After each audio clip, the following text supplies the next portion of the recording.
민수기 35장 6절부터 28절까지 말씀입니다.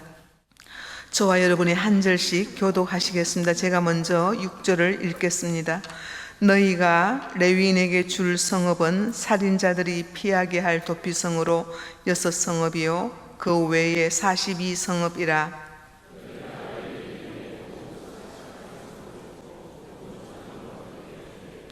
너희가 이스라엘 자손의 소유에서 레위인에게 너희가 성읍을 줄 때에 많이 받은 자에게서는 많이 떼어서 주고 적게 받은 자에게서는 적게 떼어서 줄 것이라. 각기 받은 기업을 따라서 그 성읍들을 레위인에게 줄지니라. 이스라엘 자손에게 말하여 그들에게 이르라. 너희가 요단강을 건너 가나안 땅에 들어가거든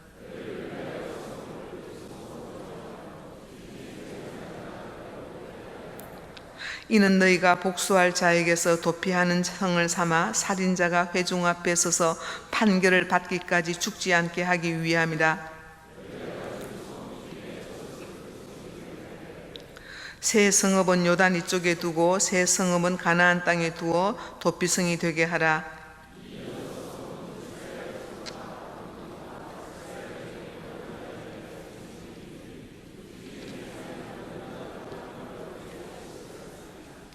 만일 철 연장으로 사람을 쳐 죽이면 그는 살인자니 그 살인자를 반드시 죽일 것이요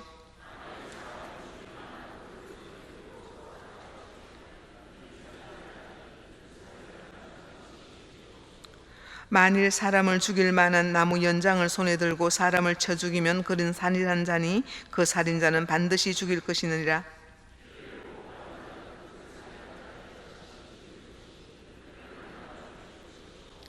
만일 미워하는 까닭에 밀쳐 죽이거나 기회를 엿보아 못을 던져 죽이거나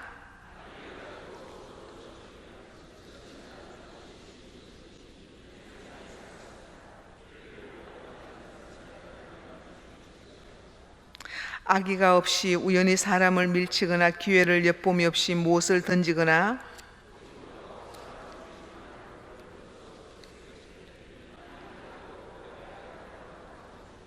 회중이 친자의 피를 보복하는 자 간에 이 규례대로 판결하여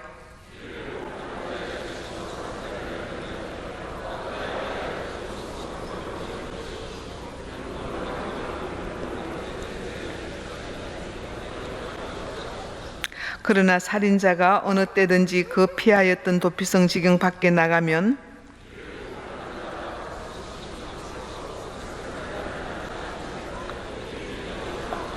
같이요. 이는 살인자가 대제사장이 죽기까지 그 도피성에 머물러야 할 것임이라.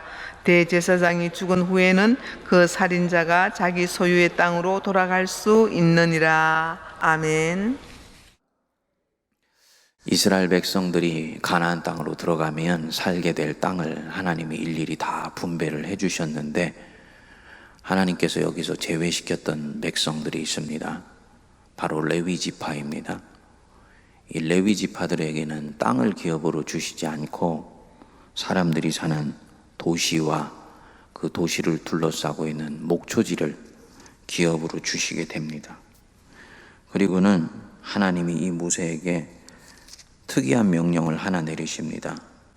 여러분들이 2절 3절을 한번 보시면 이스라엘 자손에게 명령하여 그들이 받은 기업에서 레위인에게 거주할 성읍을 주게 하고 너희는 또 그 성읍을 두르고 있는 초장을 레위인으로 주어라. 성읍은 그들의 거처가 되게 하고 초장은 그들의 재산인 가축과 짐승들을 둘 곳이 되게 할지니라.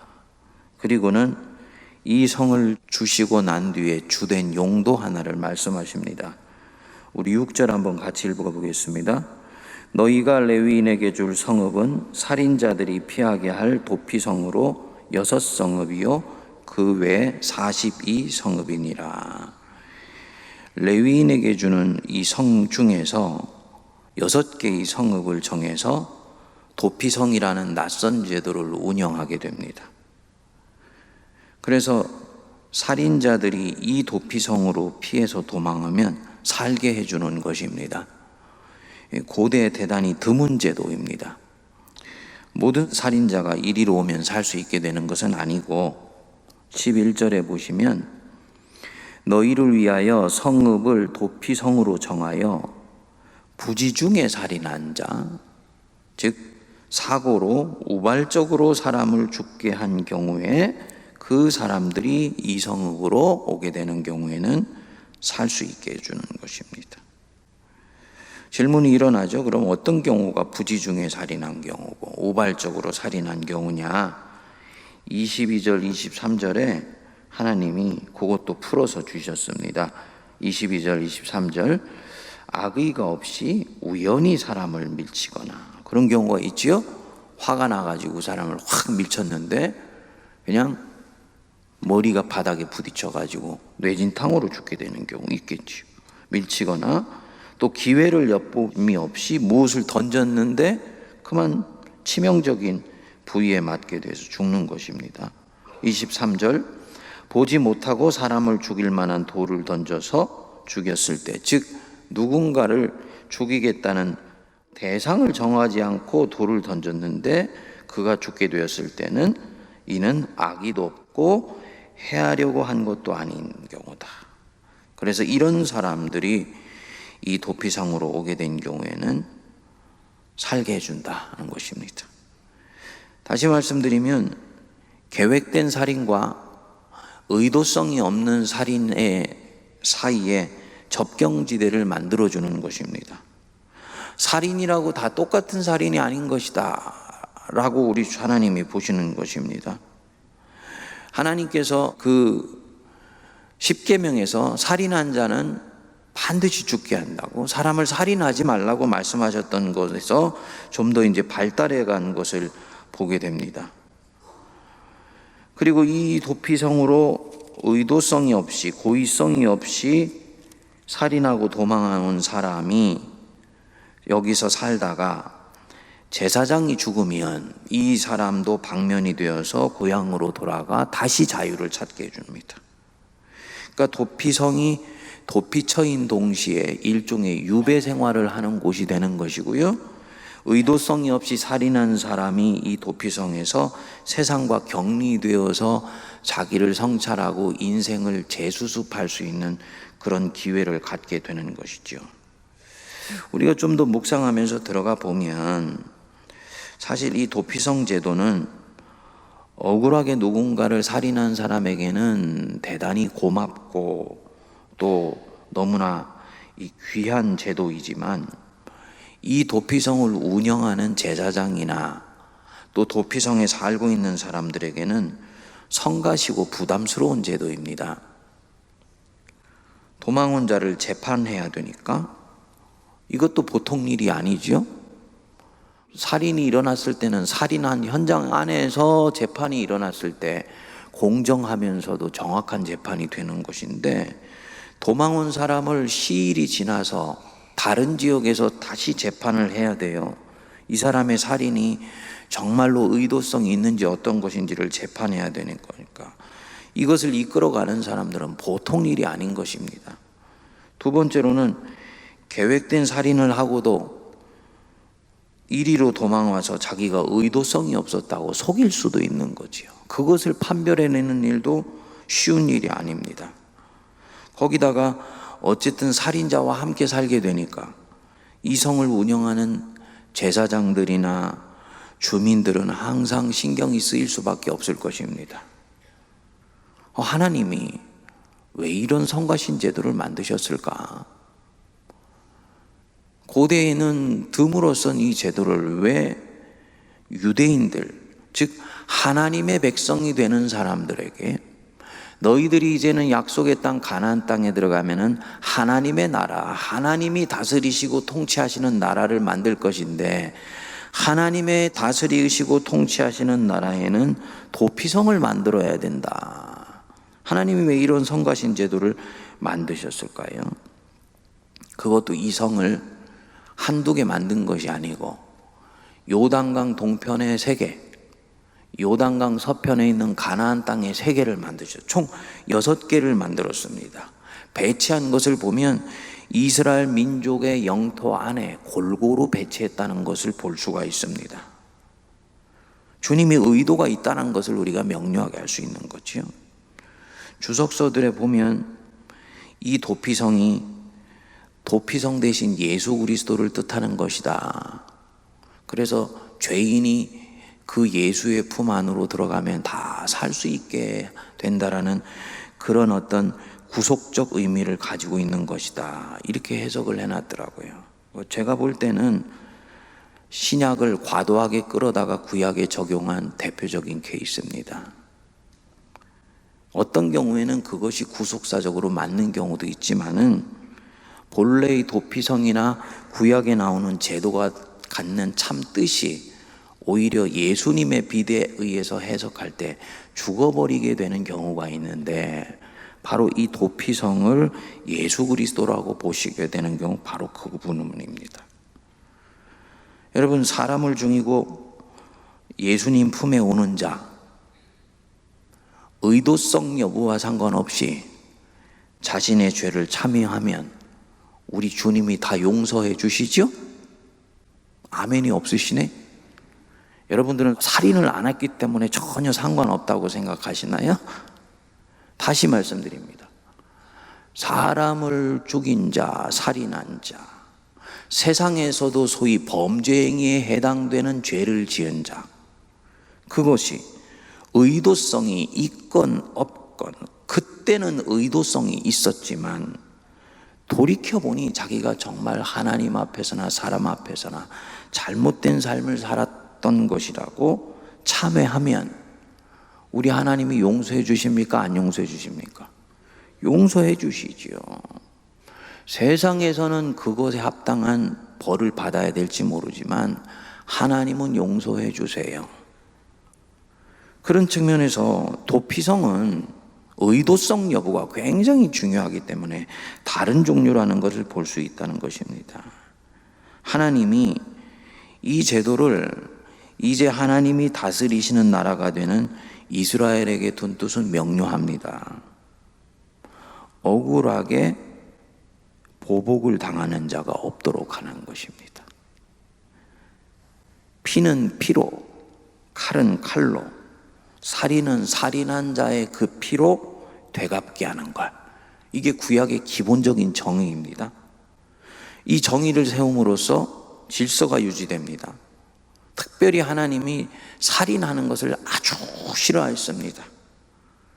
그런데 그 살인한 것에 대해서 핏값을 지불하는 것은 결국은 살인을 한 그 사람의 피로만 핏값을 지불하게 되는 거예요. 이게 일종의 속죄입니다. 그 땅을 깨끗하게 하기 위한 경우입니다. 그런데 우발적으로 살인을 하게 된 경우는 상황이 좀 다르다는 것입니다. 가해자가 자기 죽음으로 피해자의 피를 속죄해야 되는데, 또 피해자의 가족은 당연히 분노심에서라도 자기 가족이 죽은 것에 대해서 보복을 하고 싶은 마음들이 있지만은, 하나님은 가해자 자신 속에 있는 내면의 동기를 잘 살피기를 원하시는 것입니다. 하나님 자신이 살피는 거예요. 그래서 그런 경우에 있어서는 의도성이 없는데 사람을 죽인 경우에는 이것은 그 사람 자신이 불행한 것이지 악한 것이 아니기 때문에 그런 경우에는 피할 처소를 따로 예비해 주시는 것입니다. 하나님이 얼마나 한 영혼 한 영혼 자기 형상으로 만드신 사람에 대해서 깊이 살피시고 배려하는가를 엿볼 수 있게 되는 대목입니다. 기독교의 사랑이 사회적으로 표현이 되면 바로 이 도피성의 정신으로 표현이 되는 거예요. 도피성 정신의 핵심은 바로 이 부분입니다. 하나님이 만드신 당신의 생명을 어떻게든지 존중해 주시고 배려해 주시는 것입니다. 그리고 성경은, 구약 성경은 이것을 거룩이라고 봅니다. 교회 밖 세상이 사람을 보는 방식과 교회 안에 있는 사람이 세상을 보는 방식이 같으면 안 된다는 것을 말합니다. 도피성 바깥에 있는 사람들은 사람을 단선적으로 봅니다. 사람을 죽였어? 그럼 당연히 그 살인자 죽여야지. 그것이 정의지. 도피성 안에 있는 제사장들과 함께 하는 사람들은 다르게 봅니다. 사람을 죽였어? 사람 죽인 사람이 우리 도피성에 왔다고? 어떤 동기로 죽였는데? 그 사람이 의도적으로 죽인 거야? 우발적으로 살인을 할 수밖에 없게 된 상황이 벌어지게 된 거야. 그래서 그 동기가 우발적이라고? 그 죽은 사람도 참 억울하지만 살인한 사람도 원치 않게 불행한 처지에 떨어지게 되었네. 그 사람 그러면은 구제할 길을 찾아줘야지. 하나님이 만드신 소중한 생명인데, 이렇게 보는 것입니다. 보는 눈이 다른 거예요. 이것이 거룩입니다. 우리는 거룩하면 종교적이고 신앙적인 것을 먼저 생각합니다. 그런데 하나님께는 거룩은 종교적이면서도 대단히 공동체적이고 밖으로 표현될 때는 대단히 사회적인 양상으로 표현이 됩니다. 34절 여러분 한번 보십시오. 이 34절 말씀은 이 도피성이 가지고 있는 거룩의 의미를 종합해서 정리한 말씀입니다. 우리 같이 한번 읽어보겠습니다. 너희는 너희가 거주하는 땅, 곧 내가 거주하는 땅을 더럽히지 말라. 나 여호와는 이스라엘 자손 중에 있음이라. 너희는 너희가 거주하는 땅, 즉 앞으로 가서 받게 될 가나안 땅을 더럽히지 말라. 그 땅은 너희가 거주하는 땅인 동시에 너희 속에 계신 나 여호와가 거주하는 땅이기 때문이다. 그 땅 더럽히지 말아라. 도피성 제도의 핵심 정신입니다. 하나님의 거룩하심을 지키도록 하는 것입니다.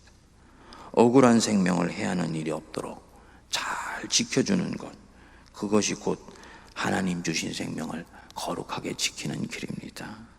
여러분, 하나님을 사랑하는 자는 하나님의 눈빛으로 세상을 보는 줄 믿습니다. 하나님이 한 영혼 한 영혼을 섬세하게 살피시고 배려하시듯이 우리도 우리 주변에 있는 형제자매, 세상에 있는 사람들을 그렇게 보는 거예요. 절대로 우리는 낙인을 찍어서 그 사람을 보지 않습니다. 사람들의 무리 속에 다 함께 같이 껴 있다고 그 중에 있는 한 사람도 동일할 것이라고 보지 않습니다. 그 내면의 동기를 살피고 마음의 정신을 깊이 살펴서 억울한 일이 없도록 하나님의 눈빛으로 살피고 배려하면서 그 사람을 대할 때 그 사람이 하나님의 백성이고 하나님이 기뻐하시는 나라를 만들어가는 자인 줄 믿습니다. 함께 기도하겠습니다. 우리 주 예수 그리스도의 크신 은혜와 하나님 아버지의 만극하신 사랑하심과 성령님의 위로교통 감동 감화 역사하심이 하나님께서 우리에게 주신 놀라운 은혜와 축복 속에 살아가며 우리 주 예수 그리스도께서 이 땅의 백성들을 보시는 그 긍휼한 마음으로 다른 사람들을 살피며 한 영혼 한 영혼에 집중하기로 다짐하는 모든 주의 백성들 머리 위에 피로 값주고 사신 이 교회와 이 나라 이 민족과 저 북녘과 전 세계에 흩어져 있는 하나님의 백성들 위에 이제로부터 영원토록 함께하옵시기를 간절히 축원하옵나이다. 아멘.